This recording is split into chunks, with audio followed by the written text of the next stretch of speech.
Okay. Well,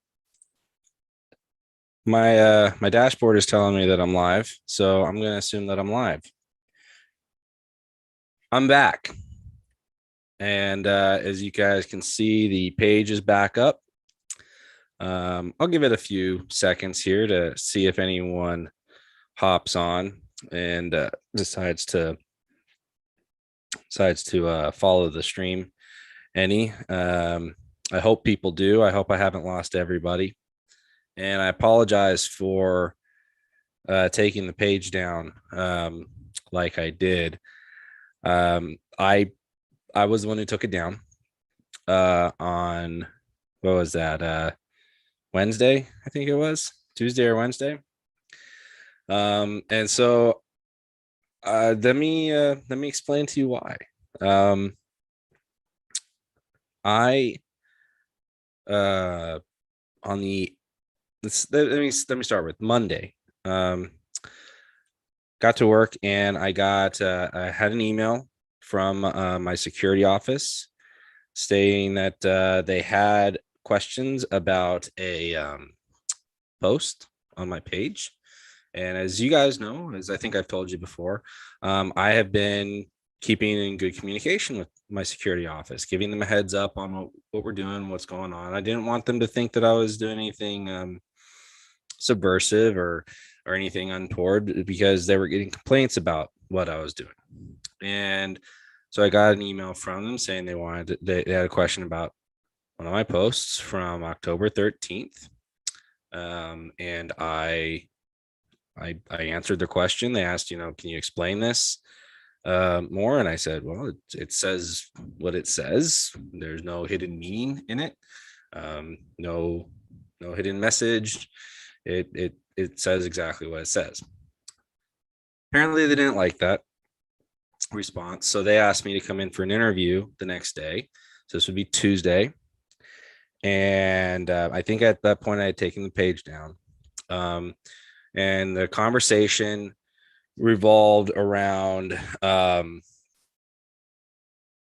the conversation revolved around um, you know explain this more.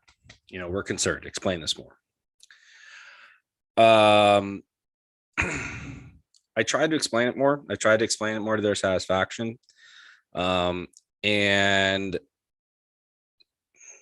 the long and short of it is, it clearly wasn't to their satisfaction because they called me in the next day to come, and it was at that point I got presented with this letter here in my hand, and you guys probably can't see it. It's probably washed out, but it was great seeing Charlie tonight. You are right, and I'll get to it, but that's part of why I'm back. This letter that I won't read you the whole thing, but it's from my commanding officer there at the base, and actually I won't even read any of it. I'll just give you guys a summary. My security clearance is being suspended. He wants to suspend it because they have deemed me to be a potential threat. Apparently, they uh, they say that well, I'll read you the last line. Your history of inappropriate conduct raises questions about your reliability, trustworthiness, and ability to protect classified or sensitive information. I'm done. I, I'm done with the Navy. Not because I'm done, but because this is something that is very difficult to come back from. Some people have, and don't get me wrong, I'm not throwing in the towel completely. I am going to push back and defend it, but um, it is why I took down my page, because at that when I took it down on Tuesday, and I'll confess to you guys freely, I did it in a moment of, I guess, cowardice, fear, trying to preserve my job for a little while longer, and and of course it didn't work, um, which is part of the reason I'm back. I did go to the Olympic conference tonight, and I saw Charlie Kirk speak. I'm going to be going there again tomorrow, and I'd already been thinking about it, but he really gave me some good inspiration to come back and say, you know what, I'm not going to let them silence me. I'm not going to let them win by, you know, getting me to shut up. So that's, that's pretty much where it's at. So what's my process here? I am going to be, I have until Wednesday to respond, and I'm working on my response, and I'm gonna defend it. The post, in case you're wondering which one it is, it's from October 13th, and it's the one that reads, "Not sure who needs to hear this, but lethal force is justified when defending one's life, liberty, or property. Public service announcement. COVID mandates are threatening your life, liberty, and property." Now, what they have chosen to interpret that to mean is that I am making the argument, supposedly, this is what they say, that that I'm calling on people to use lethal force right now to oppose any COVID mandates whatsoever, which is just it is such an absurd notion. I really can't believe that I'm talking to people who have that interpretation. I really, it baffles my mind that I have to have that level of conversation with somebody to get them to understand that no, it's not a conclusory statement. It is, well, first of all, it's two statements, right? And the first statement is one that is a foundational philosophical principle of our nation. You do, in fact, have the right, God-given natural right, to defend your life, your liberty, and your property with lethal force if necessary. How is that a even remotely controversial statement in the United States of America? Please, somebody tell me how that is even possibly a controversial or scary or threatening statement. Because if that's your view, then we're not talking about the same United States of America, because that is a view that has been articulated by Montesquieu, by Locke, by Jefferson, by Adams, by Thomas Paine, by Benjamin Franklin, all of our founding. It's the basic premise of the Declaration of Independence. You have the right to defend your life, liberty, and property.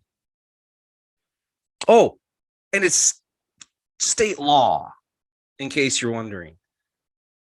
Title 9A, Chapter 16, Section 050, Revised Code of Washington. Look it up. You do, in fact, have the right to defend your life, liberty, and property with lethal force, if necessary. Now, we can have debates.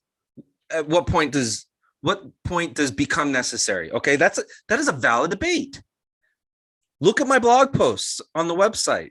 I try to engage you all with this debate, with this hazardous conversation. When does it become that?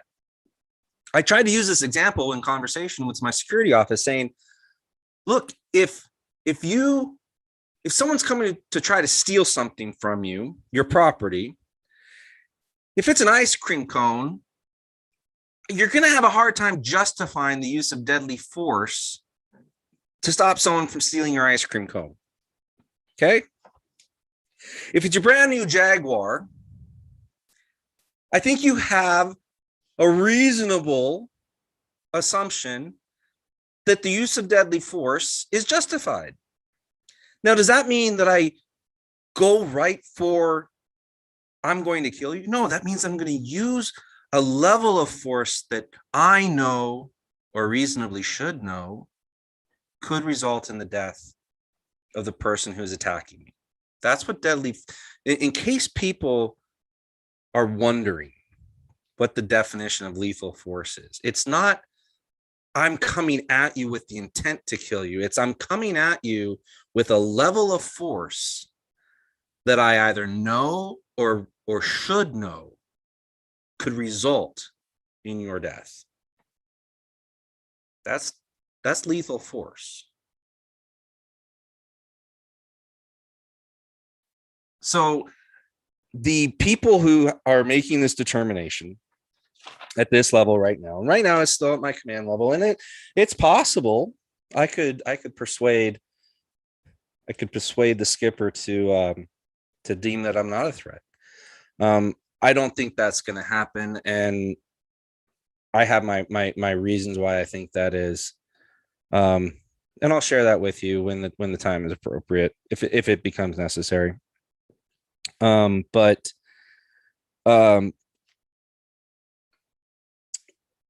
the people who are making this determination right now, and quite frankly, he stated to me that the security manager that I was talking to stated that he doesn't believe that you have the right to use deadly force to defend your property. He said that. He told me that in the conversation. So I'm dealing with someone who has an interpretational bias that automatically puts me in losing my position. Now, as far as the process goes, I have until Wednesday to put together my response, and I'll present that response on Wednesday morning. And I'm sure by Wednesday afternoon, my security clearance or my access to classified information will be suspended, which means that I will be on 30 days of paid administrative leave, and then I'll be on indefinite unpaid leave until Big Navy DOD CAF determines that whether or not to revoke my security clearance or not. And these are things that are largely out of my hands. Could I fight it? Could I really fight it? I could engage a lawyer, and I could spend a lot of money to preserve something that we all knew I was on the way out anyway because of the COVID. They are trying to make me out to be the bad guy. I know. Look, I have no doubt in my mind whatsoever. This is targeting. I've been a pain in their butt for the past 19 months because I have brought a level of uncomfortability, which is usually what happens when you speak truth to people trying to enforce lies. And that's what the situation is. And it is what it is, guys. I'm not going to dwell on it too much more in terms of wishing that it was something else. All this does is accelerate plans that we already had. But what I owe you all is the apology of having a moment of weakness and shrinking from being this platform that, yes, it's a conduit for myself to share with you my thoughts and help organize, but it's your platform. Okay, it's your page. You're the ones liking it. You're the ones paying attention to it, and to just cut you guys off like that was wrong, and I'm sorry. So please accept my apology on that. But what I'm not going to apologize for is writing simple truth, and defending our principles of liberty. The Bible tells us that these things are going to happen in this time, in the end times, and we are in end times. Okay. Does that mean that Christ is going to come back tomorrow? Gee, that would be great. Wouldn't that alleviate so many things for us? But it could also be, another 500 years, another 1,000 years, I don't know. But we are in end times, and they will accept lies for truth. They are trying to substitute lies for truth. And our obligation is to simply stand with the truth always. So I'm back. Like I said, I'm not going to let their gross, foolish misinterpretation. I can't even call it a misinterpretation. It just, you have to look at that post, and you have to read that post with the utmost contempt for my intelligence, for your intelligence, to suggest that post had in its writing and its authorship, and as you all would understand it, the idea that I'm saying go out and start, attacking people with deadly force because of the COVID mandates shows you the level of stupidity that they think we have, that they think I have, and they think that you have. It's utter contempt by these people for us. There really is no other way to say it. Now, I will give benefit of doubt of some of their job, people whose job it is to weigh the security concerns of people entrusted with our nation's secrets. Part of their job is to look at things in the most negative light and say, what's the problem here? Or to say, is there a problem here? Really? If I read this in the most negative way, is this an issue? So I don't fault them for that. What I fault them for is after talking to me about it, after me engaging with them for the past 19 months, proactively keeping them informed, not attempting to hide my activities, hide my posts, hide my page, anything that I'm doing in any way, shape, or form. I'm an open book, investigated by the FBI 2 times that I know of and cleared. All of that taken together, and they come to this conclusion. That's what I fault them for.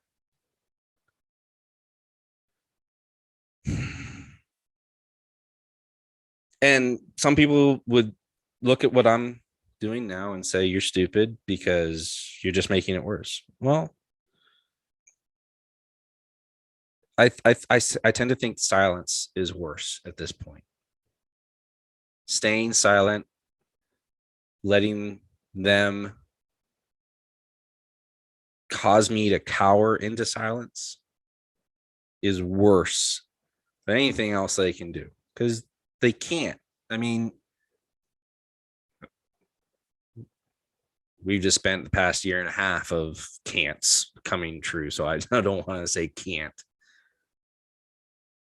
But I have no fear of it anymore.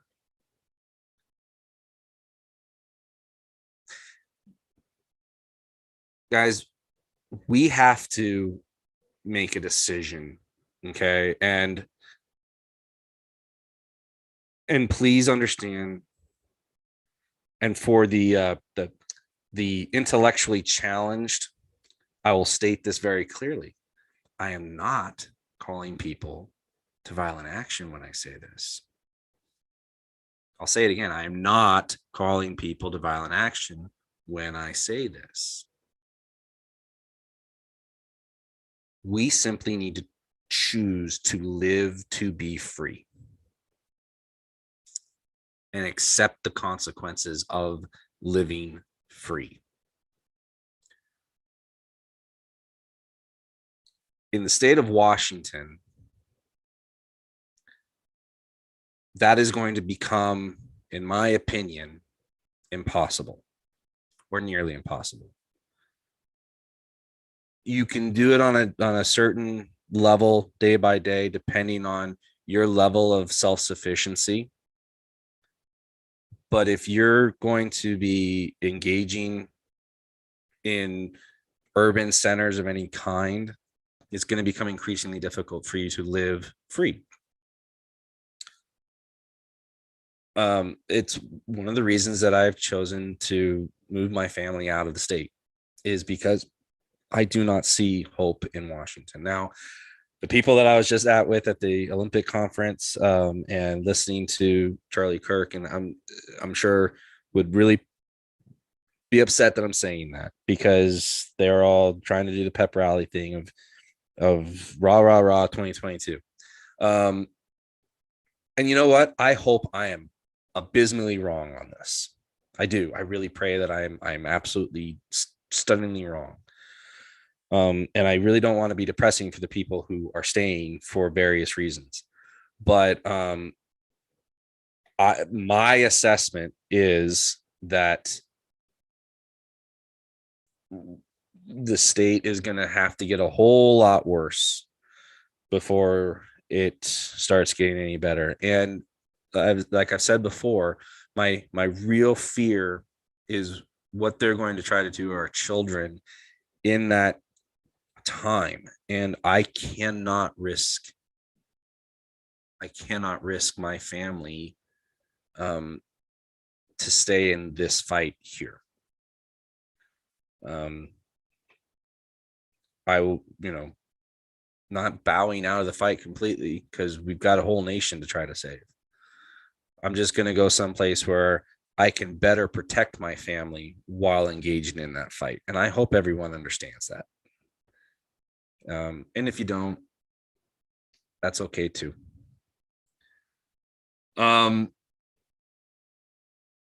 So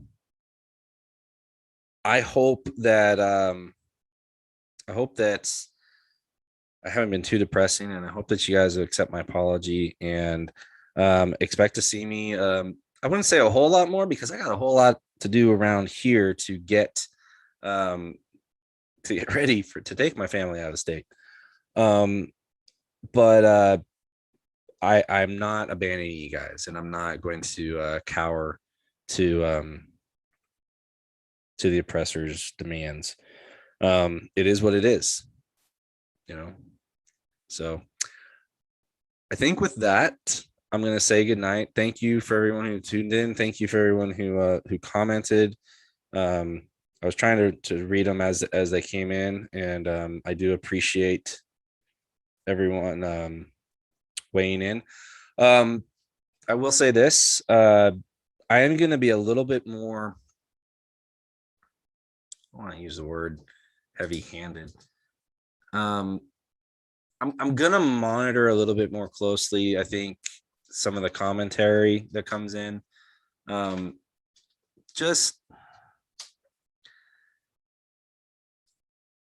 guess maybe I'll just say it as plain as I can. Don't call for open rebellion on my page, please. Just I just go through the intellectual exercise, okay? And I've said this in comments to people before. And my dog's getting impatient here, but don't say it on Facebook at all.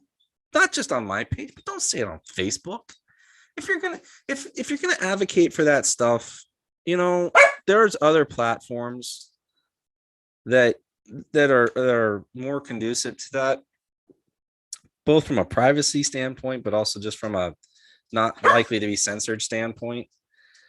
And just do me a favor and just keep it off my page. If we want to talk about the intellectual side of it, if you want to talk about the thought exercise side of it, I'm all for that. But please, if all you're going to do is come on and on posts and comments that we're all a bunch of cowards and we need to stand up. We need to fight back. We need to do it. We do need to stand up. We do need to fight back. And there's all these ways to do it that are short of open rebellion, because you guys don't know what you're asking for. My God, what that's going to look like. Anyway.